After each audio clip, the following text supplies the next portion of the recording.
Dubai എന്ന് കേൾക്കുമ്പോൾ തന്നെ മനസ്സിലേക്ക് വരുന്നത് തിളച്ചുമറിയുന്ന മണലാരണ്യമായിരിക്കും. എന്നാൽ അവിടെ ഐസ് സ്കീയിങ് ഉണ്ടെന്ന് പറഞ്ഞാൽ ആരെങ്കിലും വിശ്വസിക്കുമോ? ഒരു മരുഭൂമിയിൽ സ്കീയിങ് തികച്ചും അസാധ്യമാണെന്ന് എല്ലാവർക്കും അറിയാം. പക്ഷെ ദുബായിൽ ഒരു ഇൻഡോർ സ്കീയിങ് സംവിധാനമുണ്ട്. ദുബായിലെ എമിറേറ്റ്സ് മോളിലാണ് ഇൻഡോർ സ്കീയിങ് സെറ്റ് ചെയ്തിട്ടുള്ളത്. ഏറ്റവും ചൂടുള്ള ഒരു നാട്ടിൽ ഐസ് സ്കേറ്റിംഗ് നടത്താനുള്ള ധൈര്യം ഇവർക്കേ കാണൂ. 7000-ഓളം രൂപയാണ് ഇവിടുത്തെ എൻട്രൻസ് ഫീസ്. UAE ഒരു ഇസ്ലാമിക് രാജ്യമാണെന്നറിയാമല്ലോ. മുസ്ലിങ്ങളെ സംബന്ധിച്ചിടത്തോളം മദ്യം ഹറാമാണ്. അതുകൊണ്ട് തന്നെ ദുബായിൽ മദ്യത്തിന്റെ ഉപയോഗം കർശനമായി നിരോധിച്ചിരിക്കുന്നു. കൂടാതെ ഏത് മതവിഭാഗത്തിൽപ്പെട്ടവരാണെങ്കിലും 21 വയസ്സിന് താഴെയുള്ള ആളുകളുടെ മദ്യപാനം തീർത്തും അനുവദനീയമല്ല. മുൻപ് വിദേശികൾക്കും ഇവിടെ താമസത്തിനെത്തുന്നവർക്കും മദ്യം വാങ്ങുന്നതിനും ഉപയോഗിക്കുന്നതിനും പ്രത്യേക ലൈസൻസ് അനുവദിച്ചിരുന്നു. എന്നാൽ ഈ അടുത്ത കാലത്ത് ലൈസൻസ് ഹാജരാക്കാതെ തന്നെ മദ്യം വാങ്ങാനും ഉപയോഗിക്കാനുമുള്ള അനുമതി നൽകിയിട്ടുണ്ട്. പക്ഷേ സ്വകാര്യമായോ അനുവദനീയമായ ഇടങ്ങളിലോ മാത്രമേയിരുന്നു വീശാവൂ. ഇല്ലെങ്കിൽ പണി കിട്ടും. ദുബായ് ഗവൺമെന്റിന്റെ ശിക്ഷാ നടപടികളെക്കുറിച്ച് ഇനി പ്രത്യേകം പറയേണ്ടതില്ലല്ലോ. ആഡംബര ജീവിതത്തിന് പേര് കേട്ടവരാണ് അറബികൾ. സ്വർണത്തിന്റെ വില ദിവസം തോറും റോക്കറ്റ് പോലെ കുതിച്ചുയർന്നുകൊണ്ടിരിക്കുകയാണ്. പക്ഷേ അറബികൾക്ക് അതൊന്നും ഒരു വിഷയമേ അല്ല. അവർ സ്വർണത്തിന്റെ കാർ തന്നെ വാങ്ങാൻ റെഡിയാണ്. ആഗോള സ്വർണ്ണ വ്യാപാരത്തിന്റെ ഏകദേശം 40% ദുബായിലാണ്. ദുബായിലൂടെ വ്യാപാരം ചെയ്യപ്പെടുന്ന ഏറ്റവും വലിയ ചരക്കുകളിൽ ഒന്നാണ് സ്വർണം. സ്വർണ്ണ കച്ചവടം കൂടുതൽ സുഗമമാക്കുന്നതിന് 2010 മുതൽ സ്വർണം വിതരണം ചെയ്യുന്ന ATMകൾ പൊതുജനങ്ങൾക്കായി തുറന്നുകൊടുത്തിട്ടുണ്ട്. എന്റെ അമ്മോ, എന്തൊക്കെ സെറ്റപ്പാണല്ലേ! ATM വഴി സ്വർണം വാങ്ങാൻ ക്രെഡിറ്റ് കാർഡോ ഡെബിറ്റ് കാർഡോ ഉപയോഗിക്കാം. പക്ഷേ ദിർഹമായി മാത്രമേ ഇടപാട് നടക്കൂ.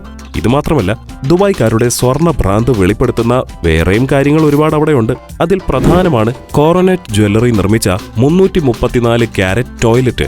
40,815 ഡയമണ്ട്സും ഇതിൽ ഉപയോഗിച്ചിട്ടുണ്ട്. ഇതൊക്കെ കണ്ടാൽ കാര്യം സാധിക്കാൻ വരുന്നവന്റെ കണ്ണ് തള്ളി പോകുമല്ലോ. അല്ലെങ്കിലും ഇതൊക്കെ കാണാനേ യോഗമുള്ളൂ. 10,68,32,320 രൂപ കൊടുത്ത് ഇതൊക്കെ ആര് വാങ്ങാനാ? ദുബായ്ക്കാരുടെ സ്വർണ്ണഭ്രാന്തിന്റെ വലിയ തെളിവാണ് ബുർജ് ഖലീഫയിലെ അറ്റ്മോസ്ഫിയർ ലോഞ്ച് റെസ്റ്റോറന്റിലെ 24 carat gold cappuccino. Original gold flakes ഉപയോഗിച്ചാണ് ഈ ക്യാപ്പച്ചീനോ നിർമ്മിക്കുന്നത്. ഗിന്നസ് ബുക്കിൽ ഇടം പിടിച്ച 5 കിലോമീറ്റർ നീളവും 240 കിലോഗ്രാം ഭാരവുമുള്ള ദുബായ് സെലിബ്രേഷൻ ചെയിൻ ലോകത്തിലെ തന്നെ ഏറ്റവും വലിയ സ്വർണ്ണ ചെയിനാണ്. 100 ഡിസൈനേഴ്സ് ചേർന്ന് 45 ദിവസമെടുത്താണ് ഈ 22 ക്യാരറ്റ് ചെയിൻ നിർമ്മിച്ചത്. ഒരു പീസ് കിട്ടിയിരുന്നെങ്കിൽ എന്ന് നിങ്ങൾക്ക് തോന്നുന്നുണ്ടോ? വിന്റർ സീസണിൽ ദുബായിൽ നടക്കുന്ന ഒരു സീസണൽ ഇവന്റാണ് Dubai global village. United Arab എമിറേറ്റിലെ ദുബായിലെ ഷെയ്ഖ് മുഹമ്മദ് ബിൻ സായിദ് റോഡിൽ സ്ഥിതി ചെയ്യുന്ന ഒരു ഷോപ്പിംഗ്, ഡൈനിങ് ആൻഡ് എന്റർടൈൻമെന്റ് ഹബ്ബാണ് ഗ്ലോബൽ വില്ലേജ്. കരകൗശല വസ്തുക്കൾ, ഭക്ഷണം, വസ്ത്രങ്ങൾ തുടങ്ങിയ മേഖലകളിൽ ഒരു രാജ്യത്തിന്റെയോ പ്രദേശത്തിന്റെയോ പ്രത്യേകതകൾ പ്രദർശിപ്പിക്കുന്നതിനാണ് ഈ ഇവന്റ് നടത്തുന്നത്. വൈവിധ്യമാർന്ന ഷോപ്പിംഗ് ഓപ്ഷനുകൾ കാരണം ഈ ഇവന്റ് ലോകമെമ്പാടുമുള്ള ദശലക്ഷക്കണക്കിന് ആളുകളെ ഇങ്ങോട്ടേക്ക് ആകർഷിക്കുന്നു. ലോകത്തിലെ ഏറ്റവും വലിയ പിക്ചർ ഫ്രെയിം സ്ഥിതി ചെയ്യുന്നതും ദുബായിലാണ്. 492 അടി ഉയരമുള്ള ദുബായ് ഫ്രെയിം പ്രശസ്തമായ ടൂറിസം ഹോട്ട്സ്പോട്ടാണ്. 1135 രൂപയാണ് ഇവിടേക്കുള്ള ടിക്കറ്റ് ചാർജ്. ദുബായിലെ സബീൽ പാർക്കിലാണ് ഇത് സ്ഥിതി ചെയ്യുന്നത്. ഒരു വലിയ പിക്ചർ ഫ്രെയിമിന്റെ ആകൃതിയിൽ നിർമ്മിച്ചിരിക്കുന്ന ഈ കെട്ടിടം ഒരു മ്യൂസിയവും സ്മാരകവും കൂടിയാണ്. ദുബായ് ഡിനോ എന്നറിയപ്പെടുന്ന ഡിപ്ലോഡോക്കസ് ലോങ്കസിന്റെ 155 ദശലക്ഷം വർഷം പഴക്കമുള്ള ഫോസിൽ ദുബായ് മോളിൽ പ്രദർശിപ്പിച്ചിട്ടുണ്ട്.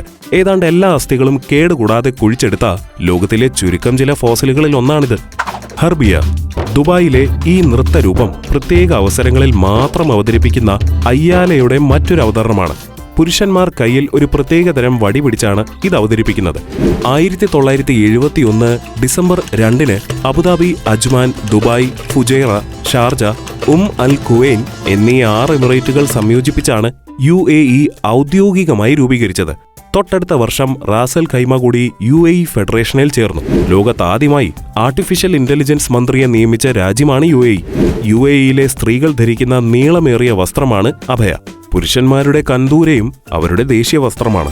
ഏതൊരു രാജ്യത്തിനും സ്വന്തമായൊരു ദേശീയ മൃഗമുണ്ടായിരിക്കും. അതുപോലെ UAEയുടെ ദേശീയ മൃഗമാണ് അറേബ്യൻ ഓറിക്സ്. UAEയിലെ ഒഫീഷ്യൽ കറൻസി ദിർഹംസ് ആണ്. പേൾ ഹാർവെസ്റ്റിംഗ്, ഇന്ധന ഖനനം, ഈന്തപ്പഴ കൃഷി എന്നിവയാണ് UAEയുടെ പ്രധാന വരുമാനമാർഗം. എങ്ങനെയുണ്ടായിരുന്നു ഇന്നത്തെ ദുബായ് എപ്പിസോഡ്? നന്നായി എൻജോയ് ചെയ്തില്ലേ?